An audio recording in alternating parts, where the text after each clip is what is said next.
இப்போ பாருங்க, விருச்சிக ராசிக்கு இருக்கக்கூடிய அமைப்பு சனி 5, குரு 9ஆம் இடத்துல இருந்து ராசியை பார்க்கிறார். கடந்த 3 மாசமாக 2 மாசமாக அது ரொம்ப நல்லது. சில பிரச்சனைகளுக்கு சில சப்போர்ட்டும் தீர்வும் கொடுத்துட்டு இருக்கார். ராகு 4, 10ஆம் இடத்துல கேது. இந்த வேலை தொழில அதிகமான மாற்றங்கள், முயற்சி, பிரச்சனைகள், அதுக்கப்புறம் தீர்வுகள் அப்படிங்கிற மாதிரி போராட்டங்களை கொடுக்கக்கூடியது ராகு கேது 4, 10ல இருக்கு. மாத கிரகங்களும் ஓரளவுக்கு பரவாயில்ல, ஆண்டு கிரகங்களும் ஓரளவுக்கு பரவாயில்லைங்கிறனால ஓரளவுக்கு சமாளிச்சு போன ஒரு வருடமாக அஷ்டமத்துல குரு இருந்து பாதிப்பாகி எந்த ஒரு முயற்சியும் பலனளிக்க முடியாமல் இருந்த விருச்சிக ராசிக்காரர்களுக்கு ஒரு நல்ல பலனை கொடுக்கக்கூடிய ஒரு அற்புதமான ஒரு மாதமாக இந்த ஆகஸ்ட் 2026 விருச்சிக ராசிக்காரர்களுக்கு வருகிறது. குரு உச்சமடைந்து ராசியையும் 3ஆம் இடத்தையும் 5ஆம் இடத்துல இருக்கக்கூடிய சனி பார்க்கறதுனால அந்த குழந்தைங்கனால இது வரைக்கும் கொஞ்சம் பட்ட கஷ்டங்கள், மெனக்கெடுதெல்லாம் கொஞ்சம் நீங்கி கொஞ்சம் அவங்களால கொஞ்சம் பெனிஃபிட் வரக்கூடிய அமைப்புகளும் உண்டு. வணக்கம் ப்ரோ வைப் பக்தி சேனல் நேயர்களே, நான் உங்கள் அன்பான சயின்டிபிக் வேதிக் அஸ்ட்ராலஜர் அஸ்ட்ரோரஞ்சி பேசுகிறேன்.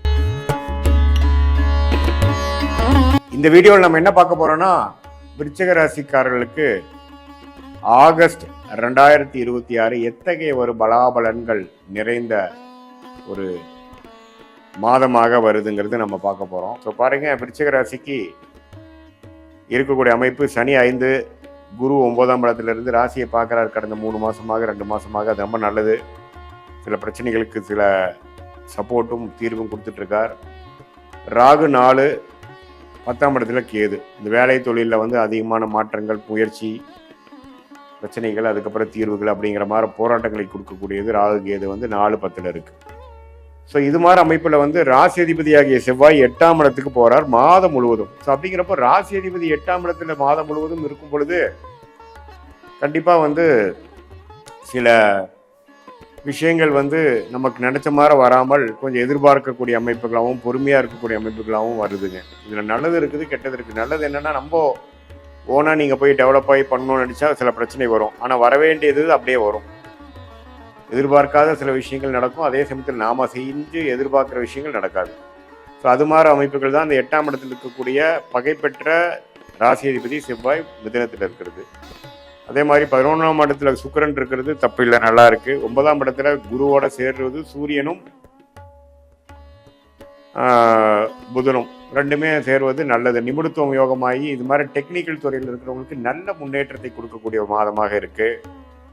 வேலை, IT, software, artificial intelligence, accounting, auditor, documentation, media துறை இதிலெல்லாம் இருக்கிறவங்களுக்குலாம் நல்ல டெவலப்மெண்ட் வரக்கூடிய ஒரு மாதமாக இருக்கு. சூரியனும் பார்த்தீங்கன்னா 9ஆம் இடத்துலேருந்து குருவோட சேர்றதுனால அப்பா சார்ந்த விஷயங்கள், தகப்பனார் மூலமாக சில பெனிஃபிட்ஸ் வர்றது, வர வேண்டியது இப்போ டக்குன்னு உங்களுக்கு சில இது சாதகமாக நடக்கிறது அப்படிங்கிற மாதிரி பல நல்ல விஷயங்கள் நடக்கக்கூடிய அமைப்புகளும் இருக்குது. ஸோ மாத கிரகங்களும் ஓரளவுக்கு பரவாயில்ல, ஆண்டு கிரகங்களும் ஓரளவுக்கு பரவாயில்லைங்கிறனால ஓரளவுக்கு சமாளித்து போன ஒரு வருடமாக அஷ்டமத்தில் குரு இருந்து பாதிப்பாகி எந்த ஒரு முயற்சியும் பலனளிக்க முடியாமல் இருந்த விருச்சிக ராசிக்காரர்களுக்கு ஒரு நல்ல பலனை கொடுக்கக்கூடிய ஒரு அற்புதமான ஒரு மாதமாக இந்த ஆகஸ்ட் 2026 விருச்சிக ராசிக்காரர்களுக்கு வருகிறது. இதனால பாருங்க, ஓரளவுக்கு விடை கிடைக்க முடியாத சில விஷயங்கள், சவாலாக இருந்த சில விஷயங்கள்லாம் கொஞ்சம் படிப்படியாக ஒன்றொன்னாக முடிந்து ஓரளவுக்கு வாழ்க்கையில் வெற்றி பெறக்கூடிய அமைப்புகளை நோக்கி போகக்கூடிய ஒரு தருணமாக ஆகஸ்ட் 2026 வருகிறது. இதில் குரு உச்சமடைந்து ராசியையும் 3ஆம் இடத்தையும் 5ஆம் இடத்தில் இருக்கக்கூடிய சனி பார்க்கறதுனால அந்த குழந்தைங்கனால இது வரைக்கும் கொஞ்சம் பட்ட கஷ்டங்கள், மெனக்கெடுதெல்லாம் கொஞ்சம் நீங்கி கொஞ்சம் அவங்களால கொஞ்சம் பெனிஃபிட் வரக்கூடிய அமைப்புகளும் உண்டு. இதுதான் ஓவராலாக பார்க்கும் பொழுது ஓரளவுக்கு நல்ல மாற்றங்களை நிறைந்த ஒரு மாதமாக, நம்ம முயற்சிகள் எடுத்துமா கவுத்துமான்னு பண்ணாமல் கொஞ்சம் பொறுமையாக போகக்கூடிய அமைப்புகளாகவும், வண்டி வாகனத்தில் போகும்பொழுது கேர்ஃபுல்லாக இருக்கக்கூடிய அமைப்பும் தேவைப்படக்கூடிய செவ்வாய் 8ஆம் இடத்துல இருக்கிறதுனால எல்லாத்துலேயும் ஒரு நிதானம் தேவைப்படக்கூடிய ஒரு மாதமாக இருக்குங்கிறது மறந்துடக்கூடாது.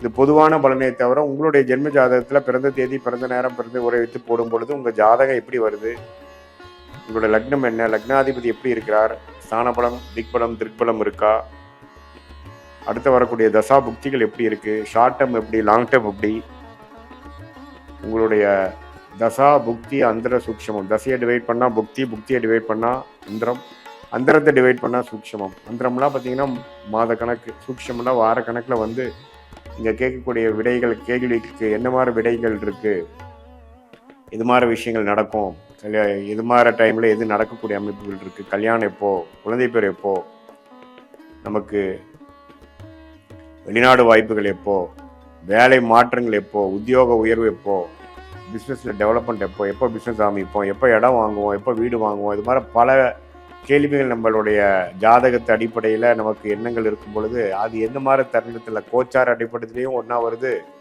அதே சமயத்தில் துல்லியமாக அவங்க தசாபுக்தி இடத்தையும் ஒன்று சேர்ந்து எப்போ நமக்கு கனெக்ட் ஆகுதுங்கிறத பார்க்கும் பொழுது அந்த மாதிரி தருணத்தில் அது மாதிரி பிளான் பண்ணி பண்ணும் பொழுது எளிதில் நம்ம வாழ்க்கையில் எந்த ஒரு தவறான ஒரு டெசிஷன் இல்லாமல் எதிர்நீச்சல் போடாமல் வாழ்க்கையில் எளிதில் வெற்றி பெற முடியும் என்பதை சொல்ல விரும்புகிறேன். அதே சமயத்தில் பார்த்தீங்கன்னா உங்களுடைய பெஸ்ட்டான பிளானட் என்ன, ஃபார்ச்சுனேட்டான பிளானட் என்ன, அதே சமயத்தில் உங்களுக்கு கர்மா என்ன சொல்லுது, வேலையில் ஜெயிப்பீங்களா, தொழிலில் ஜெயிப்பீங்களா, அல்லது கல்யாணம் மூலமாக நல்ல பலன்கள் வருதா, அல்லது கல்யாணம் லேட்டாக பண்ணிக்கிறது நல்லதா, அப்புறம் உங்களுடைய துறை என்ன, அரசியல் சார்ந்த துறையா, மீடியா துறையா, அல்லது எழுத்து வடிவத்தில் வரக்கூடியதா, கம்ப்யூட்டர் பேஸ்டா, சாஃப்ட்வேரா, அல்லது அதில் ஹார்ட்வேர் பேஸ் பண்ணி போகிற அமைப்பா, அல்லது medical related, real estate, civil, construction அது மாதிரி போகுதா, எது மாதிரி அமைப்புகள் நமக்கு ஓரளவுக்கு நன்றாக இருக்கிறதுங்கிறது நம்மளுடைய ஜாதகத்தில் நடக்கக்கூடிய அமைப்பு. அந்த 9 கிரகம் 12 கட்டத்தில் 27 நட்சத்திரத்தில் எப்படி படர்ந்துருக்கு, டிகிரி அடிப்படையில் துல்லியமாக பார்த்து நம்ம சொன்ன இப்போ கோச்சார அடிப்படையில் சொன்ன பலன்களும்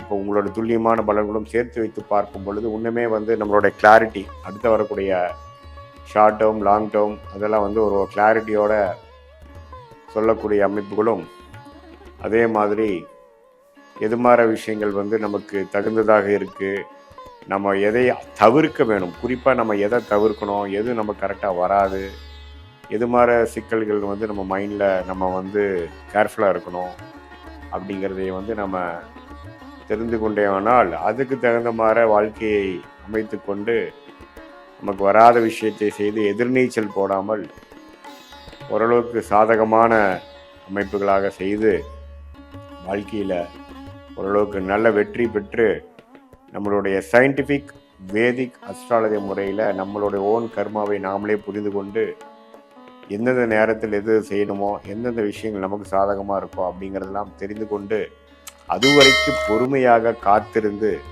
அவதிப்படாமல், ஃப்ரஸ்ட்ரேட் ஆகாமல், அவசரப்பட்டு சில விஷயங்கள் செய்து அதை தவறாக பண்ணாமல் வீரத்தை காட்டிலும் வேகத்தை காட்டிலும் விவேகமாக செயல்பட்டு நம்ம வாழ்க்கையில் ஒரு விஷயமும், அது படிப்பாக இருந்தாலும் சரி, வியாபாரம், வேலை, இன்வெஸ்ட்மெண்ட்ஸ், பர்சனலாக சொல்லும் பொழுது கல்யாண விஷயங்கள், இது எல்லாமே நம்ம ஒன்றுக்கு ஒன்று நம்ம செக் பண்ணி பார்த்து அதுக்கு தகுந்த மாதிரி பலன்களை நம்ம எதிர்கொண்டு அதிகம் எதிர்பார்ப்புகள் வைக்காமல் நம்மளுடைய கர்மா என்னவோ அதுக்கு தகுந்த மாதிரி வாழ்க்கையை அமைச்சு கொண்டேனால் சயின்டிஃபிக் வேதிக் அஸ்ட்ராலஜி முறை மூலமாக நமக்கு வரக்கூடிய இந்த கிளாரிட்டி பார்த்திங்கன்னா நமக்கு ஒரு கூகுள் மேப் போல், எப்படி ஒருத்தர் ஒரு இடத்த விட்டு இன்னொரு இடம் போகும் பொழுது ஒரு கூகுள் மேப் எப்படி செயல்பட்ட ஒரு கைட் பண்ணுதோ அதே மாதிரி நம்மளோட விஷயமும் நம்மளோட கர்மா என்ன, நமக்கு எது சாதகமாக இருக்குது, நம்ம வீக் பாயிண்ட் என்ன, நம்ம ஸ்ட்ரென்த் என்ன, எந்த துறை நமக்கு லக்கியாக இருக்குது, இப்போ நம்ம என்ன பண்ணிகிட்ருக்கோம், இப்போ நம்ம போயிட்டுருக்கிற தசை எதை குறிக்குது அப்படிங்கிறதெல்லாம் நம்மளுடைய 18 வருஷம் சயின்டிஃபிக் வேதிக் அஸ்ட்ராலஜி அனுபவத்து மூலமாக பலாயிரக்கணக்கான ஜாதகத்தை பார்த்து அனுபவப்பட்டனால அதுக்கு தகுந்த மாதிரி ஒரு கிளாரிட்டி நம்ம கன்சல்டேஷனில் நீங்கள் வாங்கும் பொழுது அதுக்கு தகுந்த மாதிரி முடிவுகள் எடுத்து வாழ்க்கையில் எளிதில் நீங்கள் வெற்றி பெற முடியும் என்று சொல்ல விரும்புகிறேன். மீண்டும் மற்றொரு காணொலியில் சந்திப்போம். நன்றி, வணக்கம்.